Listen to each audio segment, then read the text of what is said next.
मेरे भाई साहब मुझसे 5 साल बड़े थे, लेकिन सिर्फ 3 दर्जे आगे। उन्होंने भी उसी उम्र में पढ़ना शुरू किया जब मैंने शुरू किया,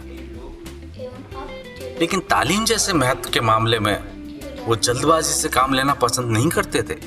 इस भवन की बुनियाद खूब मजबूत डालना चाहते थे, जिस पर आलीशान महल बन सके। 1 साल का काम 2 साल में करते, कभी कभी 3 साल भी लग जाते। अगर बुनियाद ही पुख्ता ना हो तो मकान कैसे पायदार बने। उन्हें मेरी नसीहत और निगरानी का जन्म सिद्ध अधिकार था, और मेरी शालीनता इसी में थी कि उनके हुक्म को कानून समझूं। वो स्वभाव से बड़े अध्ययनशील थे, हर दम किताब खोले बैठे रहते, और शायद दिमाग को आराम देने के लिए कभी कॉपी पर, कभी किताब के हाशियों पर चूहों, कुत्तों, बिल्लियों की तस्वीरें बनाया करते। कभी कभी एक ही नाम, शब्द या वाक्य 10-20 बार लिख डालते। कभी कभी एक ही शेर को बार बार सुंदर अक्षरों में नकल करते। कभी कभी ऐसे शब्द रचना करते जिनमें न कोई अर्थ होता न कोई तालमेल। उनकी रचनाओं को समझना मेरे लिए छोटा मुंह बड़ी बात थी।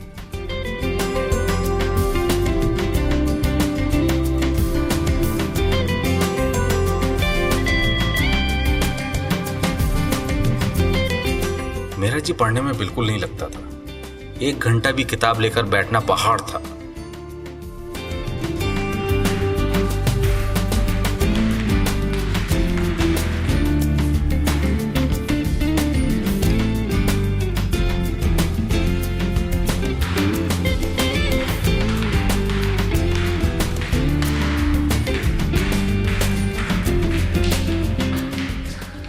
मौका पाते ही हॉस्टल से निकलकर मैदान में आ जाता। कभी कंकरियां उछालता, कभी कागज की तितलियां उड़ाता, और कभी साथी मिल गया तो पूछने क्या।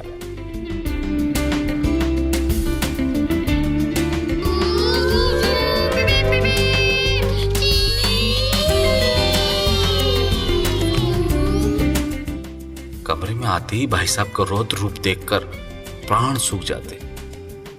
उनका पहला सवाल होता, कहाँ थे? कहाँ थे? कहाँ थे? कहाँ थे? कहाँ थे?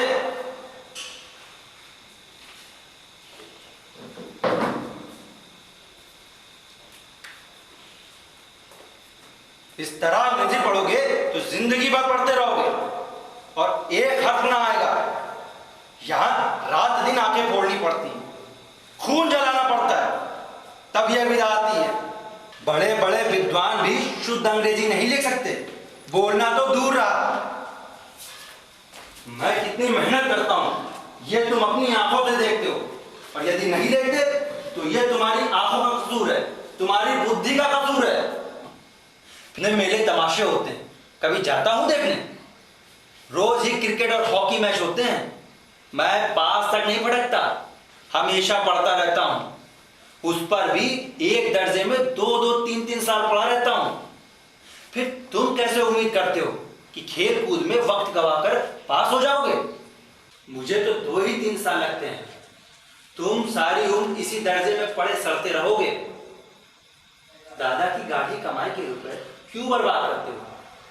अगर तुम्हें इसी तरह से अपनी उम्र गंवानी है तो बेहतर होगा तुम घर चले जाओ, मजे से गुल्ली डंडा खेलो।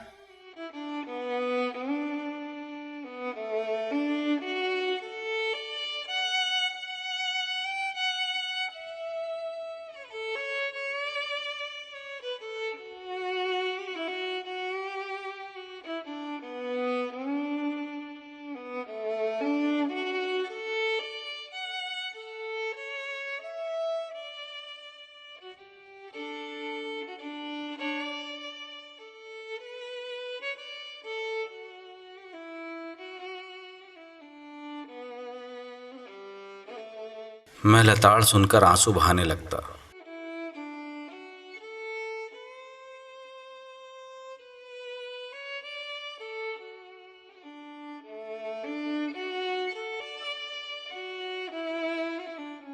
घंटे 2 घंटे के बाद निराशा के बादल छट जाते और मैं इरादा करता कि आगे से खूब जी लगाकर मेहनत करूंगा।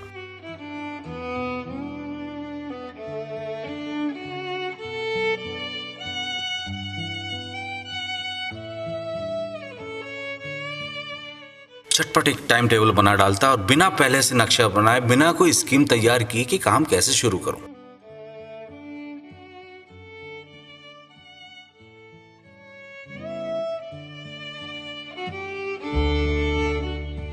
टाइम टेबल में खेल कूद का समय बिल्कुल नहीं रहता।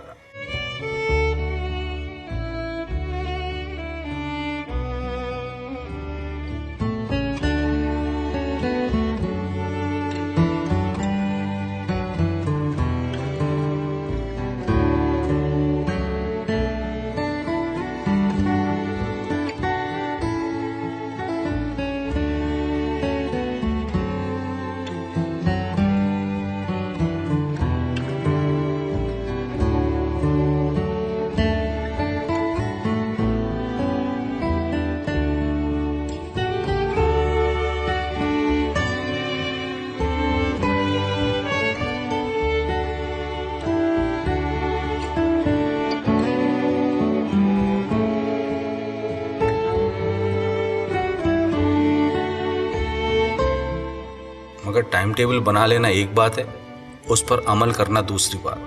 पहले ही दिन से उसकी अवहेलना शुरू हो जाती।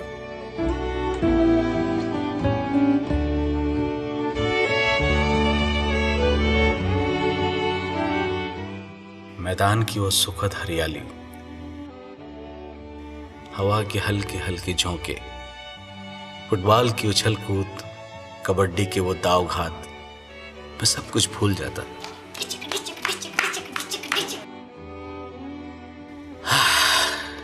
वो जानलेवा टाइम टेबल, वो आंख फोड़ पुस्तकें, किसी की याद नहीं रहती। भाई साहब को नसीहत और फसीहत का अवसर फिर से मिल जाता। पढ़ोगे तो जिंदगी भर पढ़ते रहो और एक हर्फ नहीं आएगा। आप शुद्ध अंग्रेजी नहीं लिख सकते। जी पढ़ोगे तो जिंदगी भर पढ़ते रहो और एक हर्फ नहीं आएगा। कौन सा उपदेश दिया तुमने? मैं उनके साए से भागता, उनकी आंखों से दूर रहने की चेष्टा करता।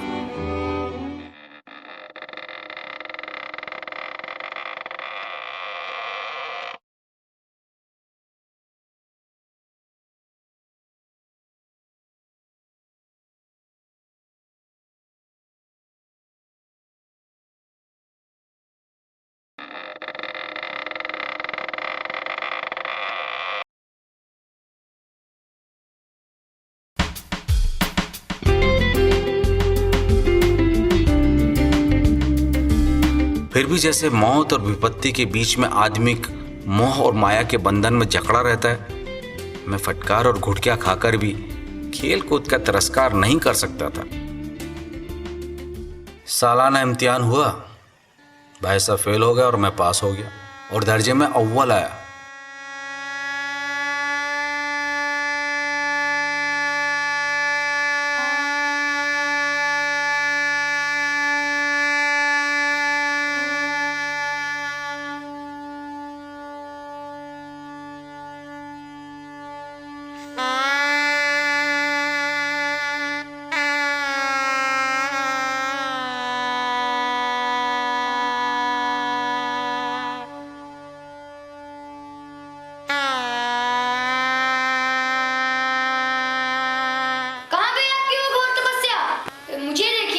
मैं तो मजे से खेलता रहा और दर्जे में अव्वल भी आया। हाँ, अब मुझे अपने ऊपर अभिमान हुआ। मेरे रंग ढंग से साफ जाहिर होता था कि भाई साहब का वो आतंक अब मुझ पर नहीं रहा। भाई साहब ने भी इसे भाप लिया। उनकी सहज बुद्धि बड़ी ही तीव्र थी।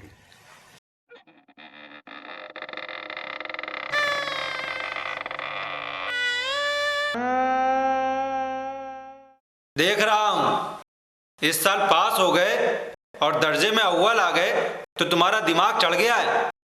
मगर भाईजान, घमंड तो बड़े बड़ों का नहीं रहा, तुम्हारी क्या हस्ती है। इतिहास में रावण का हाल तो पढ़ा ही होगा। उसके चरित्र से कौन सा उपदेश लिया या यूं ही पढ़ गए। इम्तिहान पास कर लेना कोई बड़ी चीज नहीं, असल चीज है बुद्धि का विकास। जो कुछ पढ़ो उसका अभिप्राय समझो। रावण चक्रवर्ती राजा था, संसार के सभी महिम उसे कर देते थे। बड़े बड़े देवता भी उसकी गुलामी करते थे। आग और पानी के देवता भी उसके दास थे। मगर उसका अंत क्या हुआ? घमंड ने उसका नामो निशान तक मिटा दिया। कोई उसे चुल्लू भर पानी देने वाला भी ना बचा।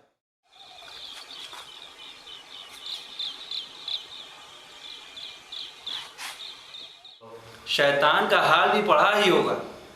उसे ये गुमान हुआ था कि ईश्वर का उससे बढ़कर सच्चा भक्त कोई है ही नहीं।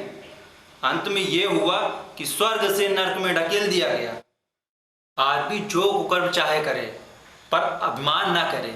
इतराए नहीं, अभिमान किया और दीन दुनिया से गया।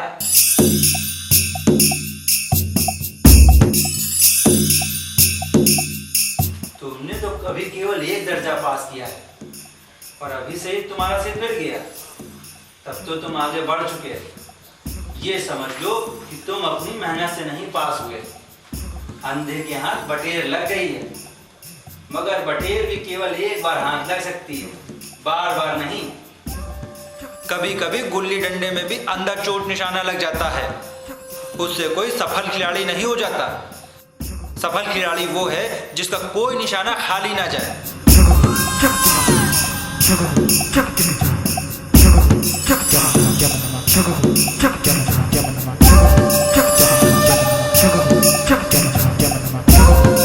बादशाहों के नाम याद रखना आसान नहीं। 8-8 हेनरी हो गुजरे हैं। कौन सा कांड किस हेनरी के समय हुआ आसान समझते हो? दिमाग चक्कर खाने लगता है, आंधी रोग हो जाता है। नाम भी नहीं जोड़ते, एक ही नाम के पीछे 2 यम 3 यम 4 यम 5 यम लगाते चले गए। मुझसे पूछते तो 10 लाख नाम बता देता। हेनरी 7वें की जगह हेनरी 8वां लिखा और सारे नंबर गायब। सफा चट, जीरो भी ना मिलेगा। हो किस ख्याल में? दर्जनों विलियम, कोड़ियों चार्ल्स और ज्योमेट्री तो बस खुदा की पनाह। आबा जा की जगह आ जाबा लिख दिया और सारे नंबर कट गए। कोई इन निर्दयी लोगों से ये नहीं पूछता कि आखिर आज बा जा और आ जाबा में क्या फर्क है। हर व्यक्ति बातों के लिए छात्रों का खून करते हैं। दाल भात रोटी खाई या भात दाल रोटी, इसमें क्या रखा है? मगर इन परीक्षकों को क्या परवाह। वो तो वही देखते हैं जो पुस्तक में लिखा है। चाहते हैं लड़के अक्षर अक्षर रट डालें और इसी रटन का नाम शिक्षा रख छोड़ा है।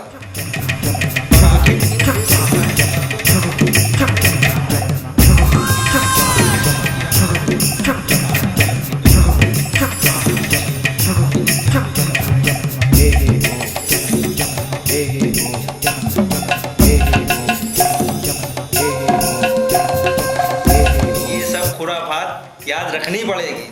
अब आप कॉपी सामने खोलें, कलम हाथ में लिए उनके नाम को रोइए। कह दिया समय की पाबंदी पर एक निबंध लिखो जो 4 पन्नों से कम ना हो। कौन नहीं जानता कि समय की पाबंदी बहुत अच्छी बात है। इससे आदमी के जीवन में संयम आ जाता है, दूसरों का उस पर स्नेह होने लगता है और उसके कारोबार में उन्नति होती है। जरा सी बात पर 4 पन्ने कैसे लिखे? जो बात एक वाक्य में कही जा सके उसे 4 पन्ने में लिखने की जरूरत।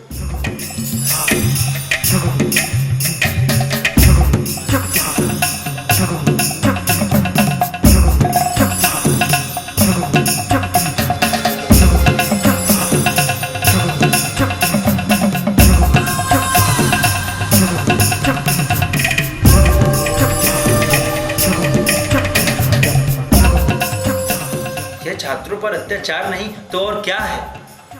अनर्थ तो ये है कि कहा जाता है संक्षेप में लिखो। समय की पाबंदी पर संक्षेप में एक निबंध लिखो जो 4 पन्नों से कम ना हो। ये तो संक्षेप में 4 पन्ने हुए, नहीं तो शायद 100-200 पन्ने लिखवा लेते। तेज भी दौड़िए और धीरे धीरे भी। बालक भी इतनी सी बात समझ सकता है, लेकिन इन अध्यापकों को इतनी तमीज़ भी नहीं। उस पर दावा है कि हम अध्यापक हैं। मेरे दर्जे में आओगे लाला तो ये सारे पापड़ बेलने पड़ेंगे और तब आटे दाल का भाव मालूम होगा। लाख फेल हो गया हूँ, लेकिन तुमसे बड़ा हूँ। संसार का मुझे तुमसे ज़्यादा अनुभव है। जो कुछ कहता हूँ स्कूल जाने का समय हो गया था, नहीं पछताएंगे। नहीं तो ईश्वर जाने ये उपदेशमाला कब समाप्त होती। लेकिन इतने तिरस्कार पर भी खेलकूद का कोई अवसर हाथ से न जाने देता।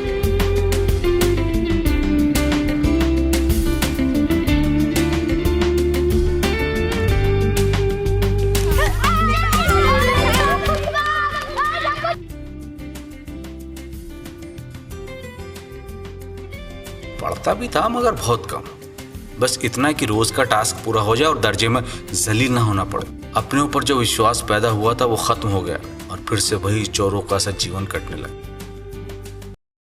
फिर सालाना इम्तिहान हुआ और कुछ ऐसा संयोग हुआ कि मैं फिर पास हुआ और भाई सब फिर फेल हो गए।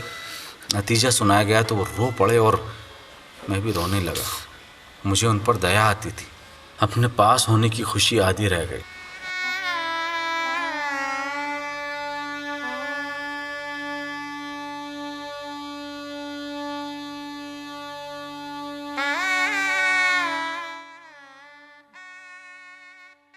अब केवल एक दर्जे का अंतर रह गया। मेरे मन में एक कुटिल भावना उदय हुई, भाई साहब 1 साल और फेल हो जाएं तो मैं उनके बराबर आ जाऊं। वो फिर किस आधार पर मेरी फजीहत कर सकेंगे। लेकिन मैंने इस कमीने विचार को दिल से बलपूर्वक निकाल डाला। मैं मानने लगा था कि मैं तो पास हो ही जाऊंगा, पढ़ूँ या ना पढ़ूँ, मेरी तकदीर बलवान है।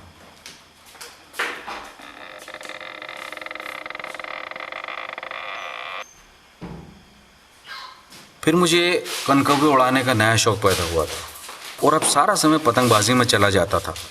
जो थोड़ा बहुत पढ़ लिया करता था वो भी बंद हुआ। फिर भी मैं भाई साहब का अदब करता था और उनकी नज़र बचाकर ही पतंगे उड़ाया करता था। मैं भाई साहब को ये महसूस नहीं होने देना चाहता था कि उनका सम्मान और लिहाज मेरी नज़रों में कम हो गया।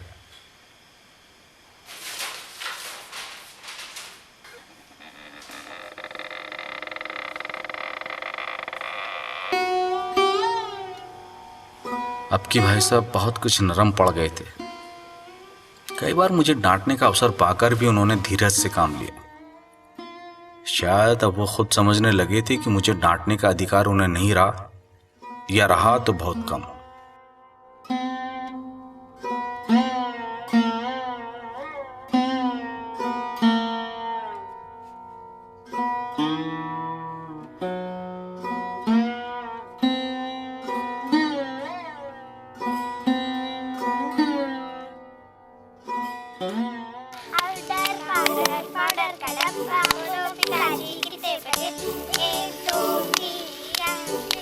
ये देखो कैसे फट गई। बंद हो, अच्छे से मुझे चिपकाना पड़ेगा। अच्छे से बंद, ऊपर का बंद।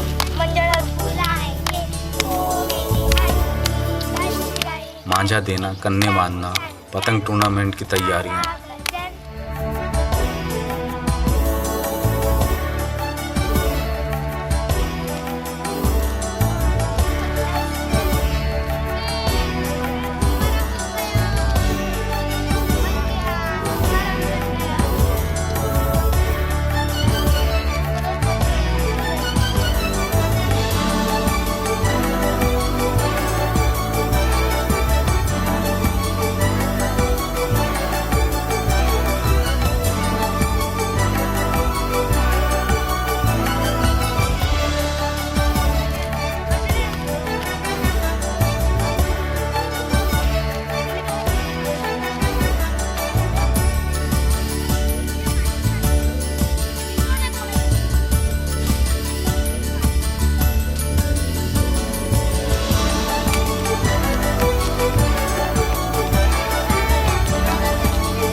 मैं दे रहा हूँ।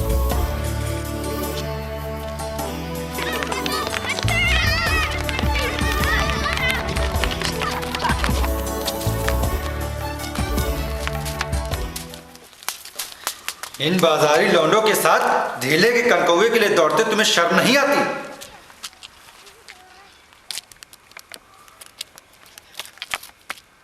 तुम्हें इसका भी कुछ लिहाज नहीं? ये अब तुम नीची जमात में नहीं हो बल्कि 8वीं जमात में आ गए हो और मुझसे केवल 1 दर्जा नीचे हो। आखिर आदमी को अपने स्टेटस का कुछ तो ख्याल रखना चाहिए। एक जमाना था लोग 8वां दर्जा पास करके नायब तहसीलदार हो जाते थे। मैं कितने ही मिडिलचियों को जानता हूँ जो आज अव्वल दर्जे के डिप्टी मजिस्ट्रेट और सुपरिटेंडेंट हैं। ना जाने कितने हमारे लीडर और समाचार पत्र संपादक हैं। बड़े बड़े विद्वान के मातहत काम करते हैं। तुम ज़हीन हो, इसमें कोई शक नहीं, लेकिन वो जहन किस काम का जो हमारे आत्मगौरव की हत्या कर डाले। तुम अपने दिल में समझते होगे कि भाई साहब से मैं केवल 1 दर्जा नीचे हूँ और अब उन्हें मुझे कुछ कहने का कोई हक नहीं। लेकिन ये तुम्हारी गलतफहमी है। मैं तुमसे 5 साल बड़ा हूँ और चाहे आज तुम मेरी जमात में आ जाओ और परीक्षकों का यही हाल रहा तो आ भी जाओगे और शायद 1 साल बाद तुम मुझसे आगे भी निकल जाओ। मैं तुमसे 5 साल बड़ा हूँ और हमेशा रहूँगा, चाहे तुम MA DPhil और DLit ही क्यों ना हो जाओ। समझ किताबें पढ़ने से नहीं आती हैं। हमारी अम्मा ने कोई दर्जा पास नहीं किया और दादा भी शायद 5वीं जमात के आगे नहीं गए, लेकिन हम दोनों चाहे सारी दुनिया की विधा पढ़ लें, अम्मा और दादा को हमें समझाने और सुधारने का अधिकार हमेशा रहेगा। 8वें हेनरी ने कितने विवाह किए, ये बातें चाहे उन्हें ना मालूम हो, लेकिन हज़ारों ऐसी बातें हैं जिनका ज्ञान उन्हें हमसे और तुमसे ज़्यादा है। दैव ना करे आज मैं बीमार हो जाऊं तो तुम्हारे हाथ पाँव फूल जाएंगे।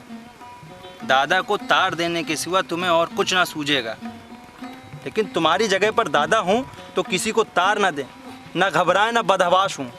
हम तुम तो इतना भी नहीं जानते कि महीने भर का महीने भर कैसे चले, लेकिन जितना आज हम और तुम खर्च कर रहे हैं उसके आधे में दादा ने अपनी उम्र का बड़ा भाग इज्जत और नेकनामी के साथ निभाया है।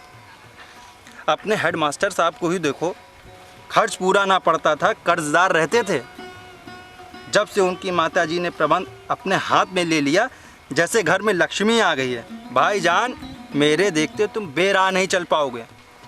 अगर तुम यूं ना मानोगे तो मैं इसका भी प्रयोग कर सकता हूँ।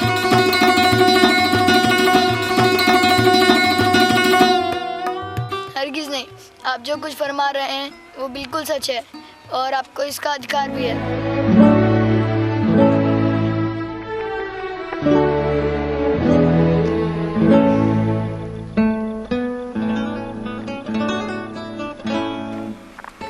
मेरा भी जी ललचाता, लेकिन क्या करूं? खुद बेराह चलूं तो तुम्हारी रक्षा कैसे करूं? आखिर ये कर्तव्य भी तो मेरे ही सिर पर है।